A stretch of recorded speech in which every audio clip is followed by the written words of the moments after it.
Hey, hi, hello. Welcome to Diana Emerson. Today we're listening to Deadly Women, Jealous Wives, Revenge Plot. Most mothers would lay down their lives to protect their children, but some send them from the cradle to the grave. A mother commits the ultimate act of betrayal. I can't think of a worse way to die. A jealous wife plots a cold-blooded revenge. Was going about her calling the shots. And having twins is more than one woman can bear. It was a recipe for murder. These deadly women defy every maternal instinct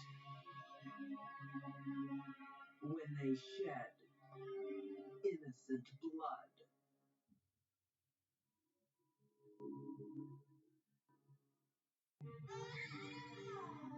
Being a mother doesn't come naturally to everyone. I was happy to show her the ropes.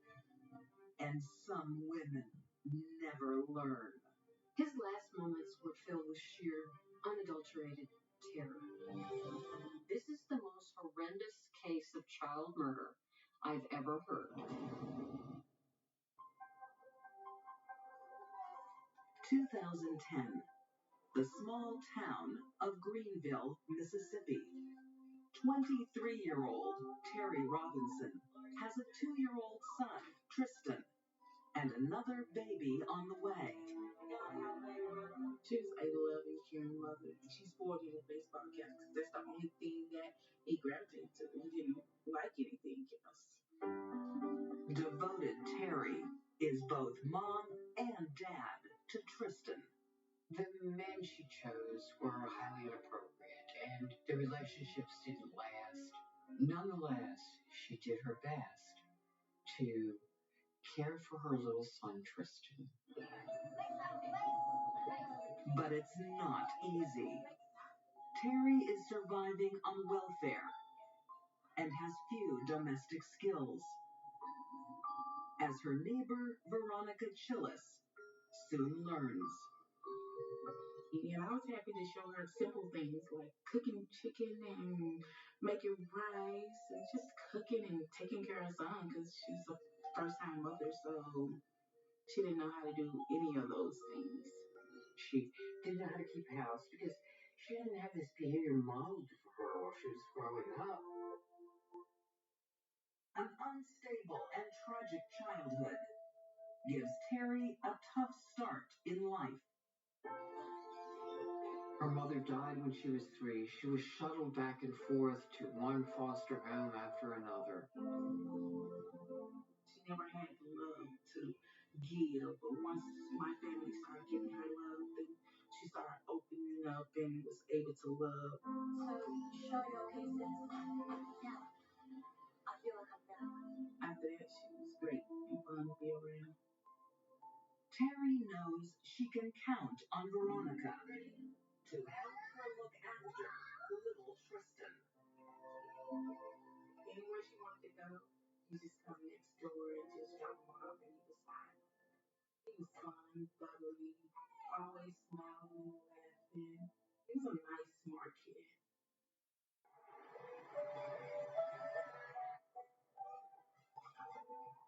But just as Terry is finding her feet, she's dealt a double blow. Her friend Veronica moves away, and Terry is shattered by the results of a paternity test. She found out that the man she believed was the father of her youngest child was actually not the father. This contributed to the stress she was already under. And she was ashamed and embarrassed. It was humiliating. And she just kept saying, Shame on me. Shame on me. I need to be punished. Terry no longer thinks she is worthy of being a mom. She told me that she wanted to give them up, and I talked her out of it. I'm like, you were brought up in the system. Why would you want your kids to be raised in the system? To the outside world, Terry seems to be coping. When people looked at what was going on, they saw well-dressed children.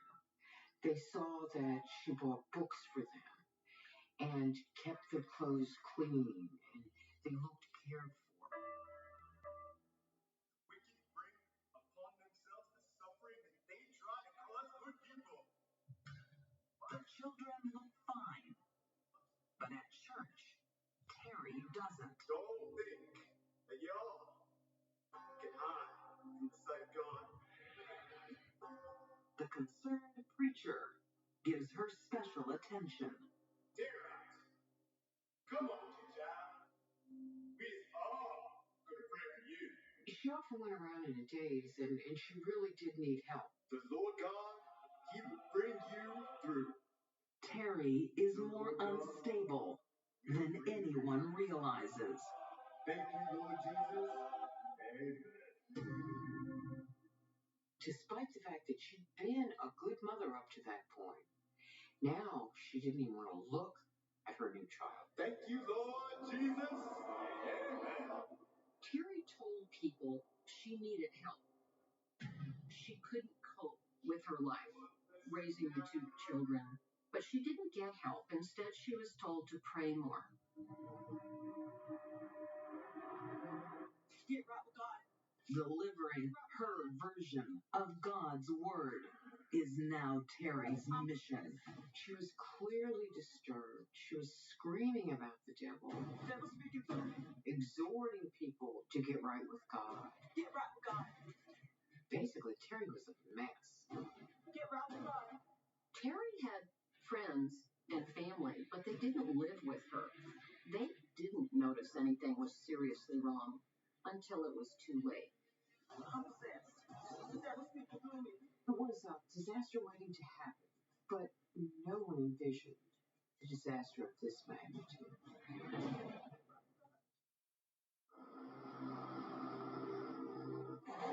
In 2011, in the Deep South, Greenville, Mississippi, The Lord God, He will bring you through.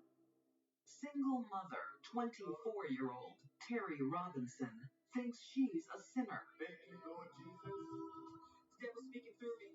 To appease her sins, Terry takes to the street Get right with God. with distorted messages from the Bible. I'm possessed. The devil's speaking through me. Neighbors have said from time to time that they have heard her talking about the demons and saying how she was possessed. The devil's speaking through me. She was saying that all of the firstborns in Greenville would have to die. Get right. When a woman who has children is acting very bizarrely and says she's hearing voices, she can't be left with those children. She has to see a doctor. I'm possessed. The devil's speaking through me. On March 2nd, 2011, Terry makes a series of disturbing phone calls. Terry cried out for help. I need someone to take my kids. She called several people she knew, David to tell me to keep my kids. but no one came over to check on her. Terry has always been a caring mom. This night, as usual, 3-year-old Tristan has bath time. She had bathed Tristan, and when she got around the tub, he got herself naked. But that's the end of her normal daily routine.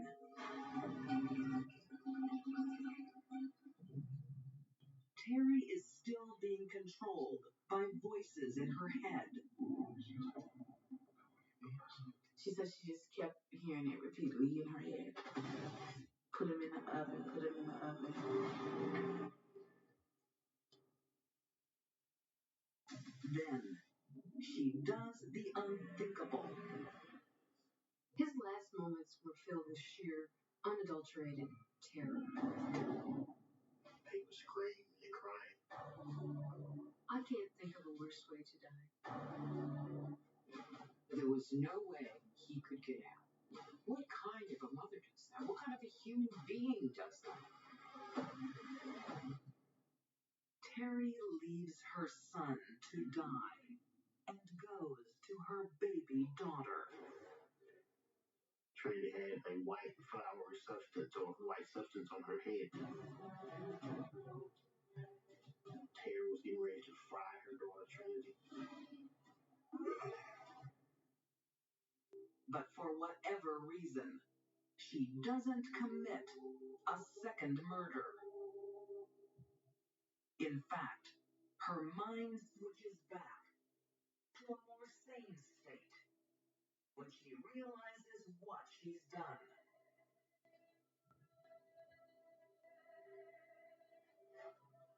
Terry then calls 911 and tries to save herself with a series of stories.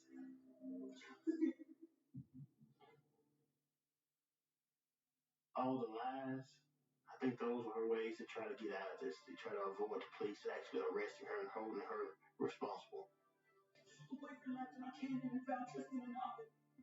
The fact that Terry lied to police about what had really happened does not mean she wasn't crazy when she did it.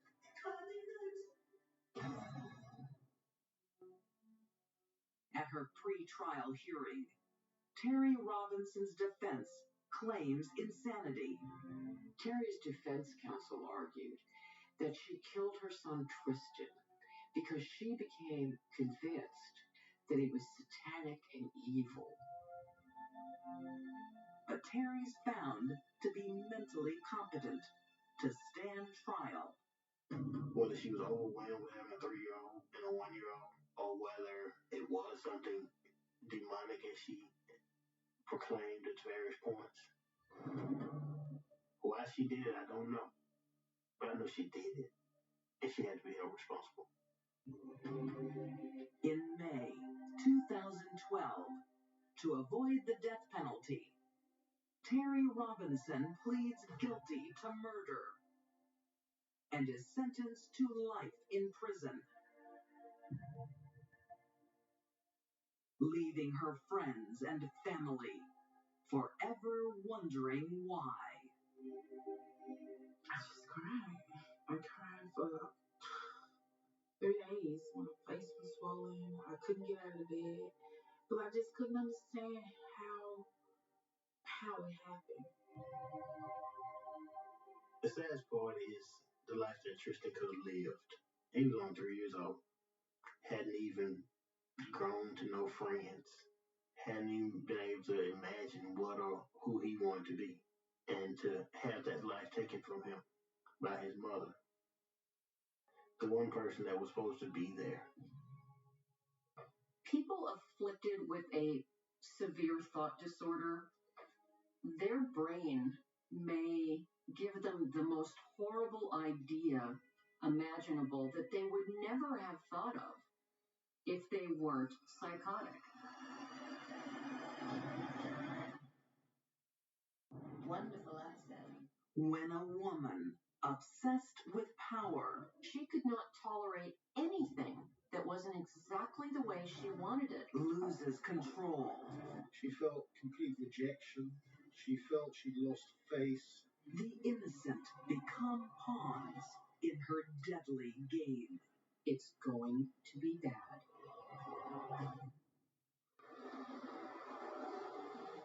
London, England, 2003. 36-year-old Fiona McCrow is a businesswoman at the height of her career. Professionally speaking, Fiona was very successful.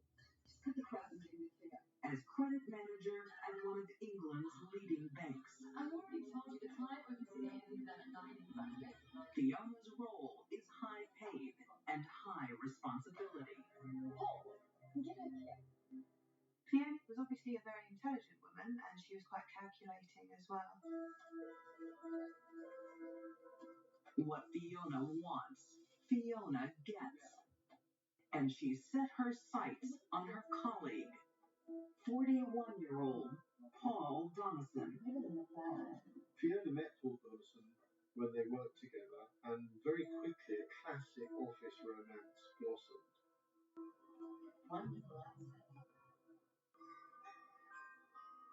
There's just one problem.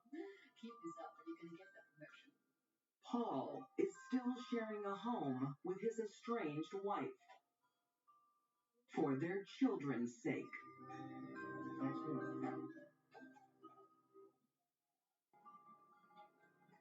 Fiona could not tolerate Paul's estranged wife being in his life at all. Just months into the affair, Fiona drops a bombshell. Why are you so chuffed? I think Paul was surprised and pregnant that she'd fallen pregnant. What? I'm still living with my wife and kids. It's a little complicated. How can I move out? Man up and do what needs to be done. It's possible Fiona deliberately got pregnant in an attempt to get Paul away from his estranged wife. If that is Fiona's plan, it doesn't work. When baby daughter Mia arrives, Paul remains in his first family's home. Fiona was pretty jealous about the fact that Paul continued to live in the same house as his wife. But within a year, a tragedy. In April 2004, Something wrong with my baby. Fiona makes a frantic call to paramedics. Sadly, it's too late. Tiny Mia is a victim of crib death. Their loss brings the grieving parents together.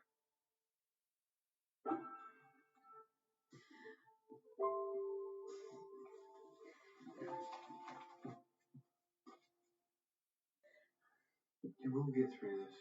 I can't do it alone anymore. I can't be in this house by myself. It was only after that Paul moved out of the family house to comfort Fiona. Maybe it's time I moved in. Really? Oh. When Paul left his wife and moved in with Fiona after their baby mysteriously died, she got exactly what she wanted. Fiona's got her man, but he won't make her his wife. Fiona started referring to herself as Fiona Donison. Paul just thought this was a casual use of his surname, but in fact, secretly, she changed her name by default to his. It was very, very important to Fiona to be linked legally with Paul. If he wouldn't marry her, at least she could look like Mrs. Donison. Over the next few years, the couple settles down in the idyllic country town of Heathfield. Paul, can you get them into position? I don't get it. And they have 2 more children, Harry and Elise. Harry, do you want to go to the naughty step? They were terribly quiet, terribly well behaved. Okay, say cheese on 3. 1, 2, 3. They were part of her perfect life, which she liked to project that she had. Although both work full-time, Fiona earns far more than Paul, and she is prepared to spend it. What's all this? What does it look like? I thought that we were trying to save our money. MBW, remember? Fiona used to call herself the MBW, the main breadwinner. Main breadwinner. I get to spend my money how I want. She couldn't resist rubbing his nose in it and taunting him about the fact that she was the main breadwinner in the house. With £40,000 in debt. Well, go out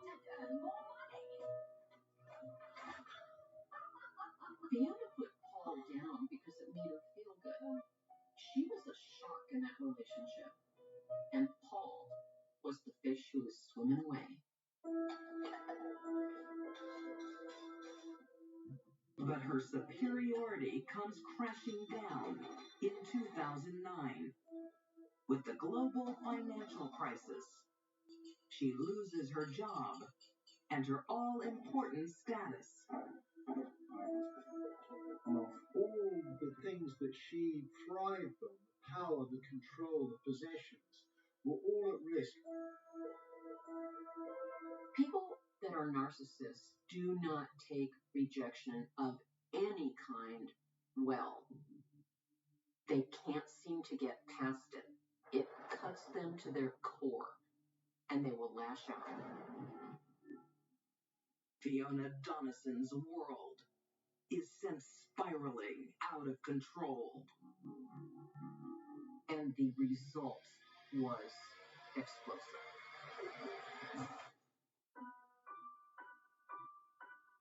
In tranquil Heathfield, England, 43-year-old Fiona Donison's universe implodes when she loses her high-powered job. She felt complete rejection. She felt she'd lost her face. What are you so dressed up for? Making some flyers. You're meeting Alison. Fiona becomes possessive and suspicious. Now she has no one to control but Paul. Fiona convinced herself that Paul was having an affair with an old school friend called Alison, but in fact that was a purely platonic relationship. You really need to get a job. Despite Paul's assurances, Fiona is insanely jealous. She was jealous of someone else who she believed had stolen that man from her. Fiona decides to teach Paul a lesson. Without warning, she leaves him and takes their toddlers, Harry and Elise, with her. There's no stopping a narcissist when they're on a mission. A mission to hurt someone. Fiona doesn't want to be with Paul, but she does want to destroy his reputation. She cries wolf to the police. My husband is abusive. She claimed he had assaulted her, I don't want him near the children. I want him arrested. and the police became involved, and he was arrested and bailed. Fiona was trash talking Paul to anyone that would listen. But the problem was, no one listened to her. When the police dismiss Fiona's allegations, her threats become more personal. It made her furious. She even rings up Alison on at least 2 occasions to say, If you're sleeping with Paul, I will never let him see those children again. No one knew how dark that statement was. For weeks, Fiona won't let Paul see his children.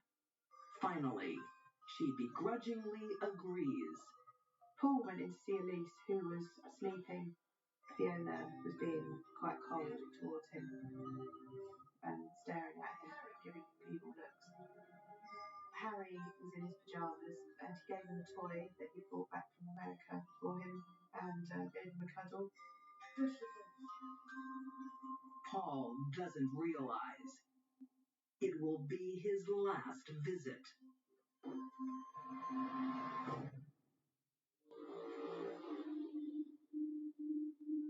January 26th, 2010. 3-year-old Harry and 2-year-old Elise are sleeping peacefully. Fiona's anger and resentment was building. Her life had become intolerable, and she blamed Paul for it. So Paul was going to be the one that had to pay.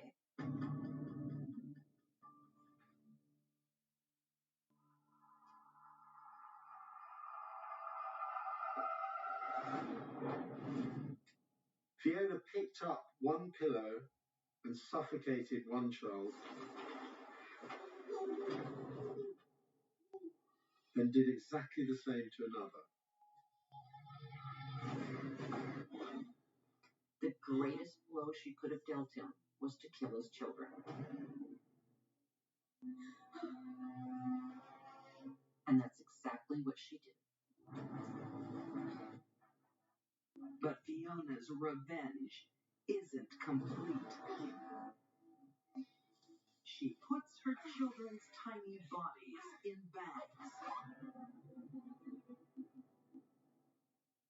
and drives them 90 miles away to where Paul lives. Armed with 2 large kitchen knives, Fiona then breaks into that family home in Heathfield. She'd thrown a brick through the window. And waits in the darkness for Paul to return. Killing Paul's children isn't enough. She wants the ultimate revenge. Her plan is that when he does return, she will kill him, and he will be blamed for the death of their 2 children. Fiona put a lot of planning into murdering her children and probably was going to murder Paul after she told him she had killed his children. But Paul doesn't come home that night, leaving Fiona with the bodies of her 2 children in the trunk of her car. She then decides to kill herself.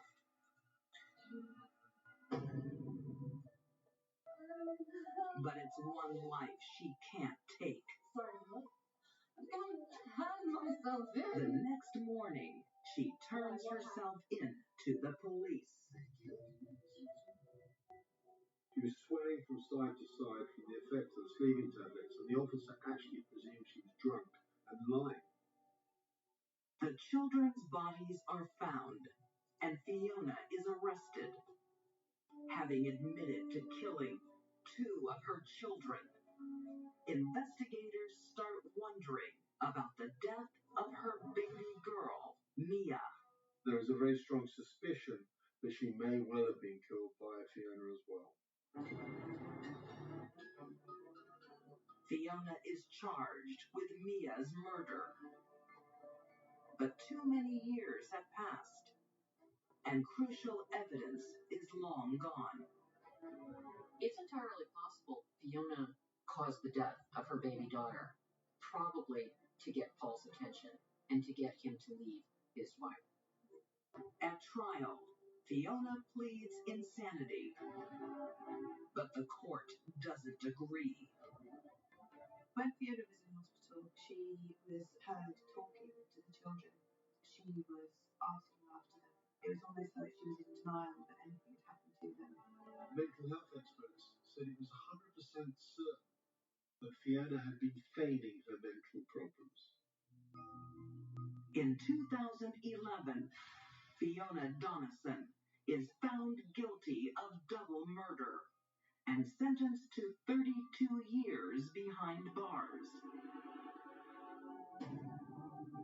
Most people will be appalled by what Fiona Donison did. She cold-bloodedly murdered her 2 young infant children. Fiona Donison's maternal instincts only serve herself. Most of us love our children beyond description and would never hurt them, not the narcissist. For the narcissist, it's all about them. Her need for revenge outweighs everything, including her children's lives. Revenge is the poison you swallow hoping the other person will die. And that describes the crimes of Fiona Donison.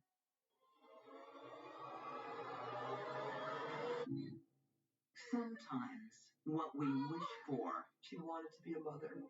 and dream of, She was so desperate. can turn into a nightmare. It was a recipe for murder. In Ogden, Utah, 2009, love is in the air Former school friends, 24-year-olds Jewel Morgan and Philip Hendricks click. They became friends, and that developed into a romantic relationship. The couple share more than romance. They both have learning difficulties.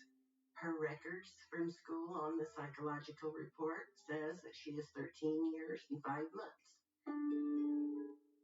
But you don't need a high IQ to fall in love. Really? Yes. Will you marry me?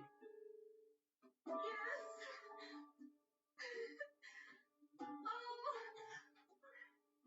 She was so desperate to have a so-called normal life, to have the husband, the kids, a home. Her grandmother, June Morgan, Grandma! wants the best for her special girl. Oh, that's wonderful. We're gonna have beautiful babies, just like their mom. But she fears Jewel is too childlike to take on the responsibilities that can come with marriage. We're going to be a normal family. I didn't want her to have children. She has emotional problems. She is not really capable of real love. Jewel's start in life is tragic. And this is a mistake, Jewel. At the age of 12, her mother dies from chronic diabetes. Her mother was sick all of her life, and she never knew if she was going to have a mother when she came home from school or not. Yes, Dad, that's you. Her father isn't around. June takes her granddaughter in, but her mother's death isn't Jewel's only scar. She has been physically abused. She has been sexually abused by my daughter's boyfriends, and she had a whole lot to get over.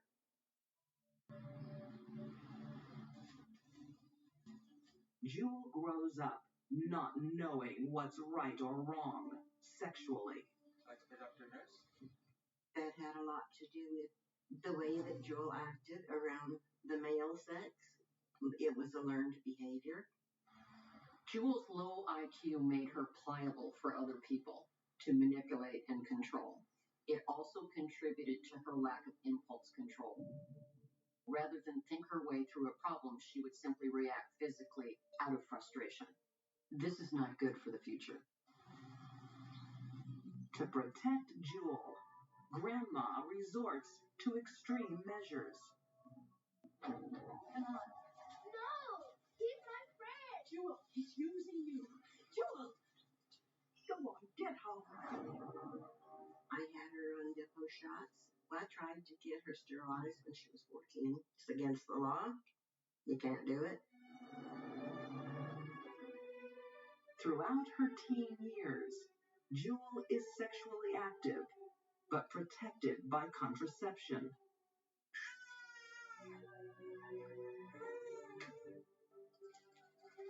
But now a married woman, she starts a family. Is that okay? That's perfect.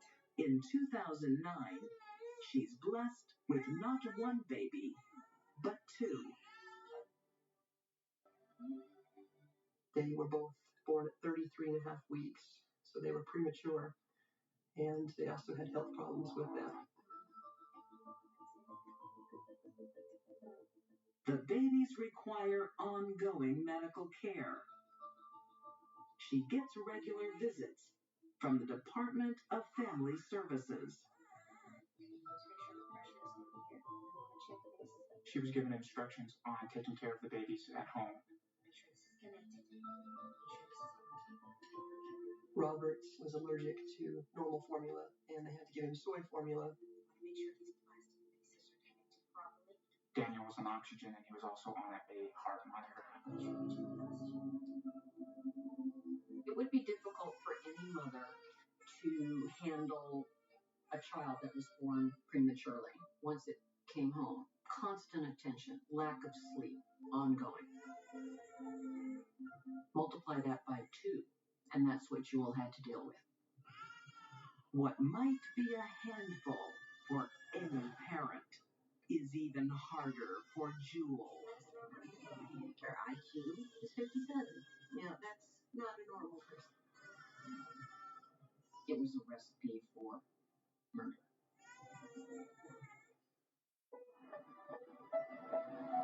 In Ogden, Utah, January 2010. 25-year-old Jewel Hendricks is struggling with motherhood.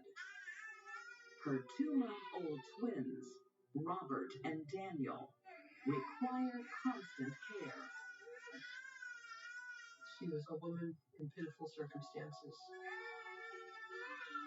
She would sit alone in her apartment while her husband was at work, and she would just listen to her kids cry, all alone. And nobody to spell her, nobody to drop in and check on her. Why won't you shut up?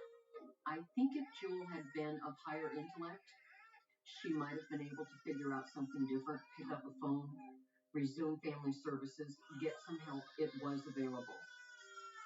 But her IQ was less than 60. She never thought of that.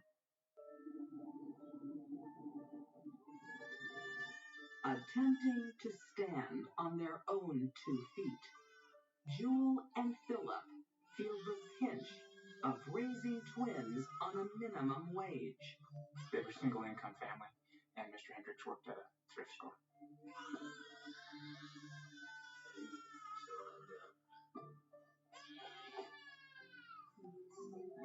They didn't have enough money to get the formula that Robert needed, so they had gone back to giving him normal formula, which caused him to throw up constantly, added to his crying, his fussiness.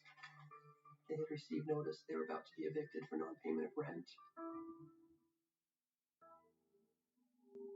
I did not know about the evictions. 3 days. I knew she was stressed, but she just did not want to tell me. Jewel was under enormous strain. Can you erase? The only way she saw out of her predicament was to lighten her load.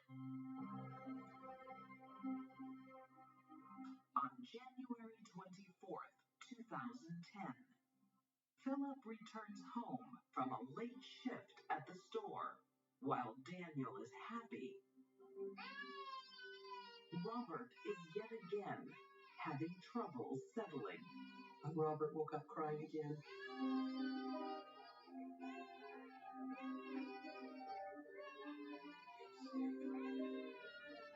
All she wanted him to do was be quiet. She had the idea that with one baby she could handle it.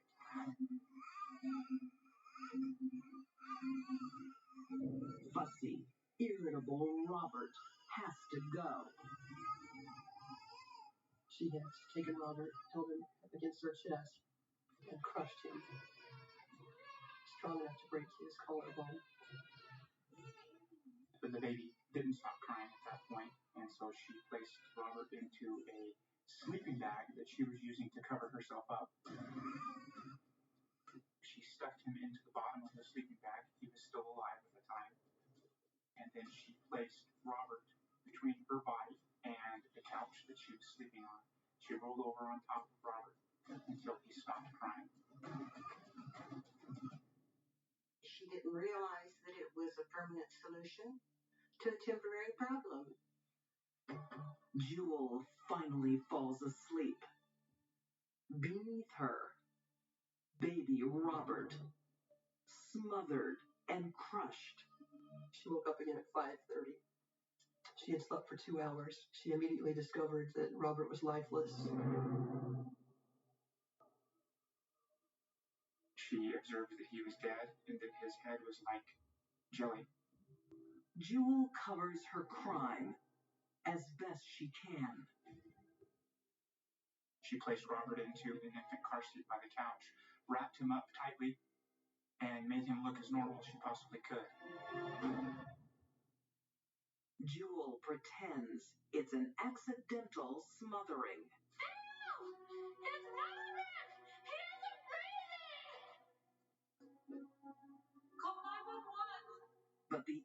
injuries are too horrific. And Jewel's own words tell the police what has happened. She was overheard holding Daniel, telling him that, she was sorry that this had happened and that she wished that Robert had been a good baby like Daniel had been. I wish I'd been a good baby like you.